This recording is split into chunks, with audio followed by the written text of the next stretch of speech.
IPL schedule matches ఎప్పుడు start అవుతాయి అన్న వాళ్ళ కోసం ఈ వీడియో చేస్తున్నాను. వీడియో లాస్ట్ వరకు చూడండి. సరే, ఫస్ట్ ఏంటంటే ఆర్సీబీ 5 మ్యాచ్లు చిన్నస్వామి స్టేడియంలో, 2 మ్యాచ్లు రాయ్పూర్లో ఆడడానికి డిసైడ్ అయ్యారంట. రిపోర్ట్స్ అయితే వస్తున్నాయి. మరి వాళ్ళు ఒకవేళ చిన్నస్వామి స్టేడియంలో ఆడితే first match of the tournament Chinnaswamy స్టేడియంలో జరుగుతుంది. అది ఎందుకు అనుకుంటున్నారా? ఎందుకంటే లాస్ట్ టైం వాళ్ళు గెలిచారు కాబట్టి డిఫెండింగ్ ఛాంపియన్స్ వాళ్ళ హోమ్లో ఫస్ట్ మ్యాచ్ జరుగుతుంది.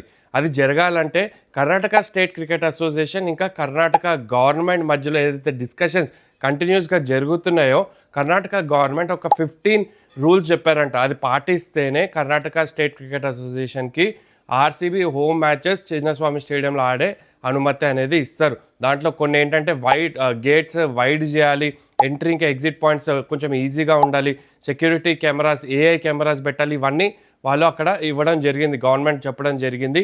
మరి స్కెడ్యూల్ గురించి వస్తే ఎందుకు లేట్ అవుతుంది, డిలే అవుతుందంటే 3 చోట్ల ఎలక్షన్స్ అవుతున్నాయి. అస్సాం, వెస్ట్ బెంగాల్, తమిళనాడులో ఎలక్షన్స్ అవుతాయి.